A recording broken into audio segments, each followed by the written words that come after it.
ক্ষমতায় আসার লোভে, ভোটের লোভে ইসলাম সব কিছু বাদ দিয়া তারা এখন হিন্দুদের পূজা মণ্ডপে গিয়ে গীতা পাঠ করা শুরু করছে।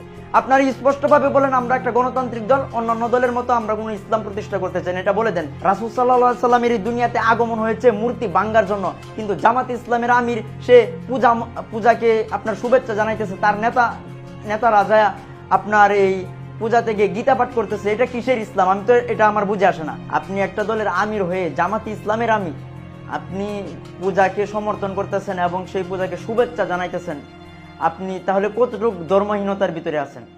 আসলে ইসলামের যার মধ্যে জ্ঞান বোধ থাকবে, যার মধ্যে কুরআন হাদিসের জ্ঞান থাকবে, সে কখনো পূজাকে সমর্থন করতে পারে না। তাদের ধর্ম তাদের কাছে থাকবে।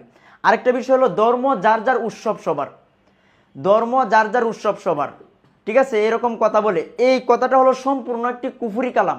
ধর্ম যার যার উৎসব যদি সবার হয়, তাহলে বিবাহ যার বউ সবার, বিবাহ যার বউ সবার, যেটা অসম্ভব, এটা একটা অসম্ভব কথা এবং এটা সামাজিক দৃষ্টিকোণ থেকে একেবারেই নগণ্যতম ব্যাপার।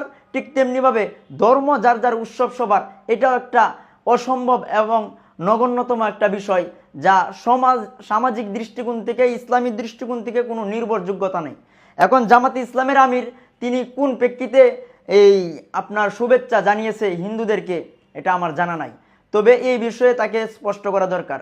আসলে মূল পয়েন্টে আসি, এই এখন হিন্দুদের উৎসব যে পূজা নিয়ে যে ইসলামিক দলগুলা, এরপরে আপনার অন্যান্য দলগুলা যে জাপায় পড়ছে, এর কারণ কি? এর মূল কারণ হলো ক্ষমতার লোভ। তারা ভাবতেছে আমরা যদি হিন্দুদের পূজায় গিয়ে গীতা পাঠ করি, তারপর জামাত ইসলামের আমির ভাবতেছে আমরা যদি হিন্দুদের পূজাকে এই আপনার শুভেচ্ছা জানাই, তাহলে মনে করবে তারা আমরা অসাম্প্রদায়িক, তারপর ভারত আমাদেরকে সমর্থন করবে, বিভিন্ন দেশগুলো আমাদেরকে সমর্থন করবে, আমরা সহজে ক্ষমতায় চলে আসবো, হিন্দুদের ভোট পাবো, এই জন্য জাপায় পড়ছে। আসলে তাহলে তো এইটার মধ্যে ইসলাম থাকলো না। আপনি তো ইসলামকে মাইনাস করে দিলেন ক্ষমতার লোভে, গণতন্ত্রের লোভে, ক্ষমতায় আসার লোভে, ভোটের লোভে ইসলাম সব কিছু বাদ দিয়া তারা এখন হিন্দুদের পূজা মণ্ডপে গিয়ে গীতা পাঠ করা শুরু করছে। এই যে জামাত ইসলামের একজন নেতা আছে মতিউর রহমান, ওনার নাম জিনাইদা, উনি হিন্দুদের মঞ্চে গিয়া গীতা পাঠ করতেছে, অথচ উনি শীতকালে আবার দাওয়াত দিচ্ছে মানুষদেরকে, মা জামাত ইসলাম হলো ইসলামের ধর্ম, এখানে কুরআন হাদিস দ্বারা দেশ পরিচালনা করা হবে, এই অন্য রাজনৈতিক দল তারা যদি পায়ে ধরে তবুও তাদেরকে ভোট দিবা না, নবী থেকে কি কেউ আপন হয়? এখন আপনি যাই গীতা পাঠ করবেন, হিন্দুদের উৎসবে পূজায় গিয়ে গীতা পাঠ করবেন, আর নবী থেকে কি আপন হয়? নবী কি আপনাকে শিক্ষা দিছে? আল্লাহ রসুল গিয়ে কি কোনো পূজা মণ্ডপে গিয়ে গীতা পাঠ করছে? রাসূল সাল্লাল্লাহু আলাইহি সাল্লামের এই দুনিয়াতে আগমন হয়েছে মূর্তি ভাঙ্গার জন্য, কিন্তু জামাত ইসলামের আমির সে পূজাকে আপনার শুভেচ্ছা জানাইতেছে, তার নেতারা যায় আপনার এই পূজা থেকে গীতা পাঠ করতেছে। এটা কিসের ইসলাম? আমি তো এটা আমার বুঝে আসে না। আমি জামাত ইসলামকে এতদিন পর্যন্ত সমর্থন করতাম, কিন্তু তাদের এই সমস্ত কার্যকলাপ, ক্ষমতার লোভে তারা অন্ধ হয়ে গেছে। তারা ধর্মের মধ্যে কোনটা জায়েজ না জায়েজ কোনো কিছু পরোয়া করতেছে না। এই জন্য জামাত ইসলামের আমির হিন্দুদের পূজাকে শুভেচ্ছা জানিয়েছে।